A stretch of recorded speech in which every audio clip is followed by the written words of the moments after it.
So it's Tuesday. Yeah, I'm still off, but sort of on, because working from home at the minute never stops. Also, well, I'm looking after Kcal, making sure that he's recovering well. So, as you can hear, I'm still trying to get over this damn virus cough thing that got me on steroids and so on. But anyway, I hope you're all well. I was going to go live, but changed my mind, so I'm just going to make a video. Another Cook With Me video. Today, we are making beef and bacon meatloaf. It's another one of those low-calorie meals. So this serves 6, but even though there's only going to be 3 of us eating it, because my dad doesn't like beef, even though I do sneak it in sometimes and tell him it's vegetarian mince, and he hasn't worked it out yet. But tomorrow's leftovers will do for lunch. So today's leftovers will do for tomorrow's lunch. But yeah, this is only 240 calories, and it has about 3 grams of fat. So yeah, it's a really good meal. There's only a few things you'll need for it. Now in that pan, I've just put some country vegetables. That's cauliflower, carrots, broccoli on, because it's always good to pack everything with veg. But all you need, it is 85 grams of stuffing. So it's a good old stuffing mix, and the boxes of stuffing that you get from the supermarket, Tesco's, 170, so it's just half a bag. So you can make 2 lots of this, or keep the rest of it for Sunday's stuffing. So you need 85 grams of stuffing, a beef stock cube. I like to use the beef Knorr stock pots, the nice squishy ones. 8 rashers of bacon, but I will always sneak a few extra in. And 500 grams of beef. Now, I use the lean beef, only 5% fat beef. Leaner the better. So yeah, not many ingredients. Half a pint of hot water. I'll put a little knob of butter in there. Make it go a bit further, and I've got some chestnut buttered mushrooms to use up. Some garlic puree. As always, Mexican hot sauce. This is one of the very few meals I will not be adding seasonal oil into, because the bacon's salty, and then you put seasonal oil in that's salty, you end up with just a really salty meatloaf. Then I've got a loaf tin, grease proofing, all ready to go. So I have got some bacon left over from the other morning's breakfast, and I've also got back bacon rashers that are less fat on them. So I will be using this up and some of that, and then what's left tomorrow we'll probably have with some scrambled egg. And tomorrow I'm making butternut squash and bacon soup, another low calorie, really, really tasty. And I will be making cheddar cheese, sun-dried tomato bread to go with it. And that's only going to be for 2, actually maybe 3, no, my dad will have it. So yeah, I'll be making that for 3. Every time I do that, I keep leaning on the cooker and beeping it. So first things first, get your oven on. It's 180 degrees C, 160 C if you've got a fan oven. The old way with gas, it's about gas mark 4. Get your loaf tin ready. So put your stuffing mix in your bowl, like that, and add in the boiling water with the knob of butter. Give it a really quick stir, and then leave it alone and don't touch it for a little bit. Let that all soak in. And then also when that starts to soak in a bit, I will chuck in the a little bit of pepper. No salt again, just a little bit of pepper. Right, I've got my little pan on because I don't need a huge one. Just going to turn the heat on that. Get that ready. That will be for me to cook the mince in. And then I will get my meat chopping board, and I will chop up a little bit of bacon to cook with the mince. And then you stretch the rest of the bacon, and you'll see why when I get to that bit. Because that will actually line the loaf tin. Then you put the mince in, then you fold it over, keeps everything together, and that becomes your meatloaf. So I've just put the mince in this pan to start browning. Even though it's low, it's got only 5% fat in it, I'm still not adding any extra oil. And then I'm going to roughly chop up some of this bacon. So if you can see, yeah, chop up a bit of this bacon. Nothing. I think you're getting used to the fact that I don't. I like rustic.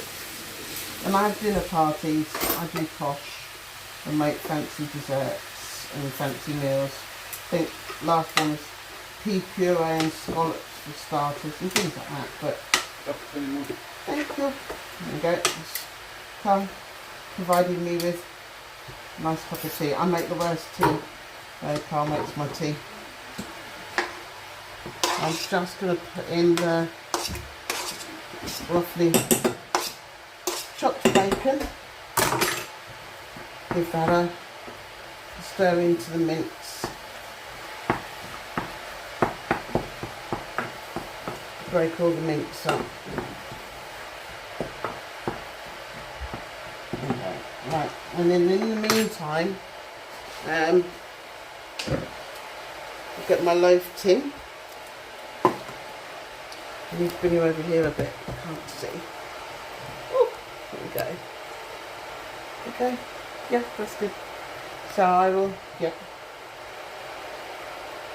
get my bacon and my loaf tin. Forgot exactly what I was doing then for a second. Went blank.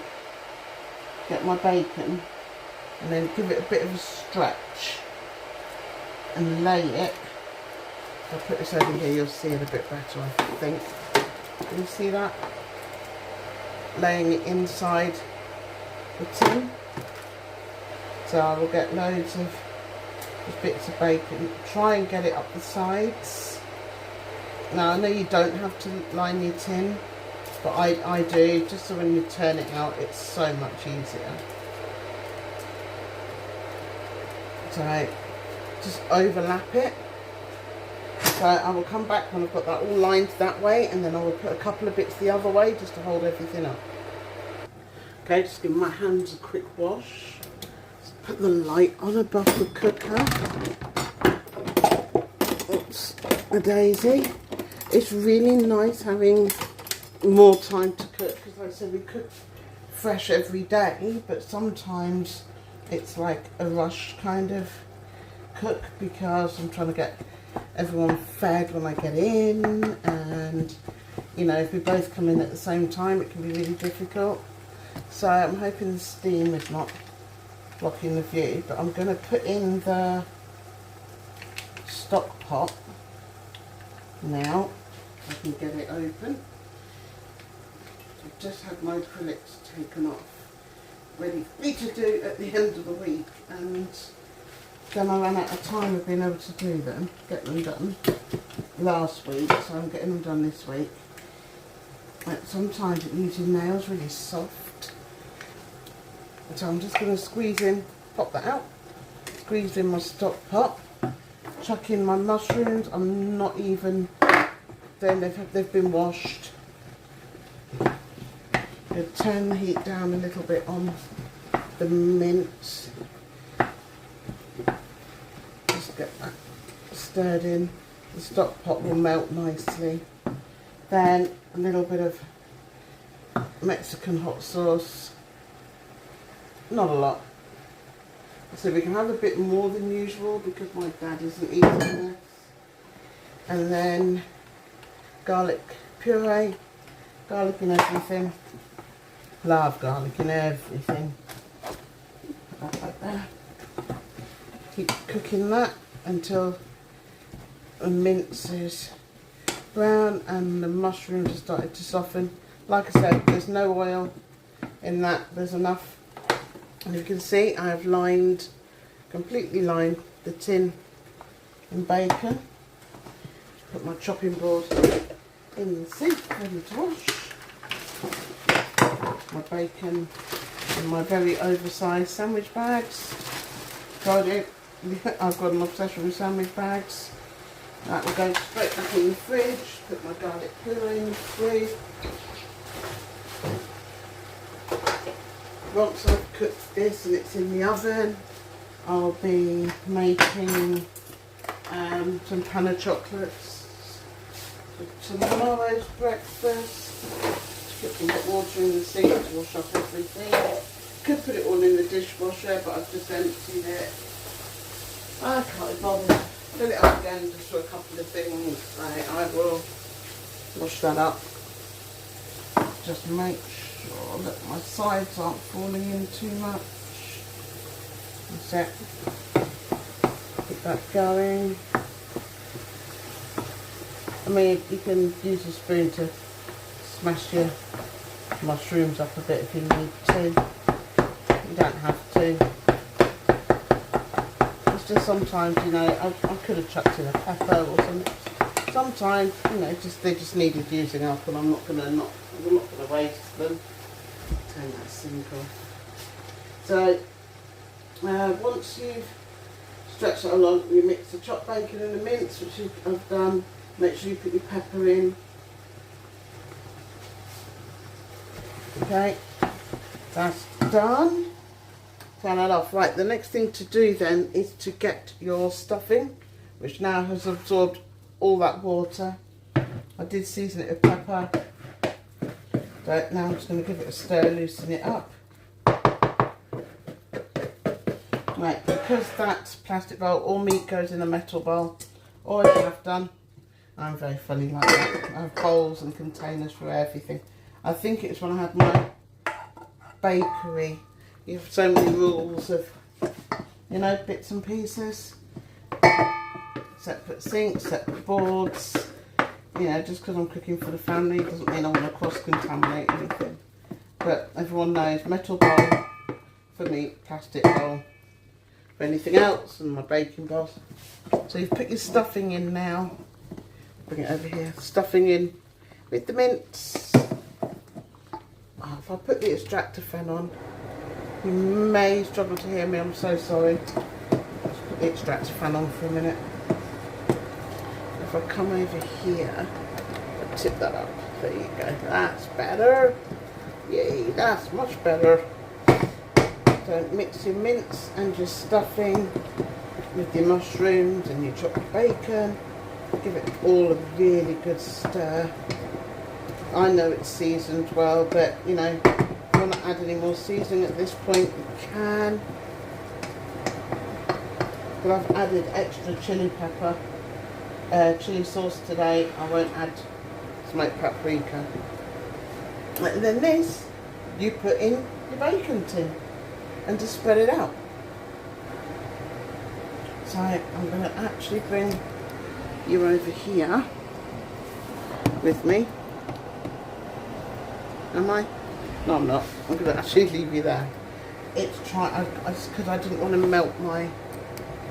That's better. Didn't want to melt my tripod on my cooker. So then, once you've got that in, that's better. Just use your spoon, back of your spoon, to make sure it's in every corner. You don't want any gaps. And spread it along so it's flat on the top. Clean hands again. Fold your bacon over the top, like so. Right. Then go back in the fridge.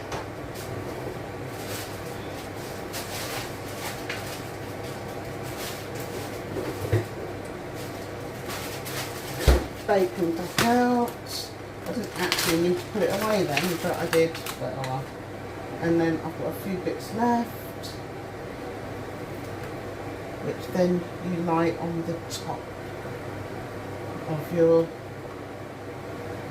stuffing, mince, and mushrooms. There you go. Put that on the top. Let me just wash my hands quickly. There you go.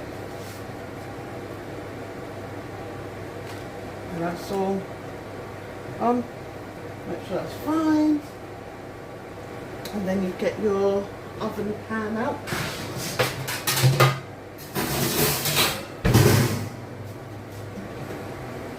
Of the oven.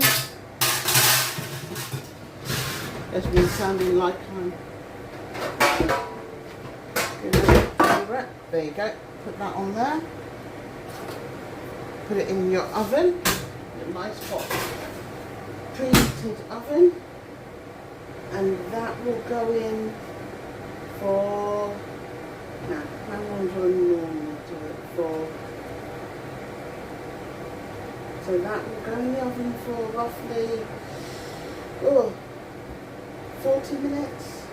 Anywhere between half an hour, 40 minutes. You want to keep an eye, you don't want the bacon too crispy. So yeah, you keep an eye on it. Yeah, and that will go in for 35 to 40 minutes. Half an hour to 40 minutes. Get it right in a minute. Then in the meantime, I'm going to wash up and I'll be back to make pan of chocolates. Right, I've done all that washing up. Oh, and just on another note, somebody mentioned the other day on one of my videos that they heard my husband call me mum. Now, it's not a weird thing, don't get me wrong. We have a special needs daughter who we spent many years teaching Maccatons to and trying to help her to talk. And she's now 29. She has a mental age of a small child and not a huge amount of speech, but more than she used to have. And the easiest way to help her was in trying to communicate with us, because if we always called each other mum and dad, and you do that for many years, it just sticks, and now and again it slips out, so you will hear him call me mum. So it's not a weird thing. Thank you to the person that commented and made a big issue out of it. It's fine, we don't care. So anyway, also after I finish doing this, I am going up to my office because I need to sort out my new shoe rack, because my old one has collapsed and I keep my shoes in my office because there's a lot of them. Anyone who knows me knows I am a collector of shoes. I've got that to do. I've also got 2 wig install videos to do, and I also have a makeup tutorial to do. There's a lot of filming that's going to be going on, and I've really got to tidy it up because it's not tidy at all. Then next, I'm going to get everything I need for the pan of chocolates. These are cheap pan of chocolates because I haven't had time to make pastry. So these are just the ones from the supermarket. So you get I think they're made by Just Roll. Yeah, the Just Roll ones. Normally I wouldn't do that, and the family would normally kill me because they'd expect me to make them from scratch. But I just didn't have time to go out and get everything I needed. And I would have gone and got everything I needed tomorrow, but they decided that they wanted these for breakfast, which I won't be eating because I don't eat chocolate. Never have done. Was never allowed to. So yeah, I don't eat chocolate, but I will make these for everyone else. Basically, you just put the chocolate in, roll it up. The reason I've gone up is because I've got that on a warm ring and the pastry started to melt under the heat. So let me roll these up quickly. Get these in. And I wanted to know, would anybody be interested in me doing a cooking live? I'm going to make some Jamaican patties. So would anybody interested if I decided to do a cooking live, and you can just chat to me about, I don't know, anything, law, motor racing, kids, autism, anything like that. If you comment below and let me know if you're interested in that, because I'd love to.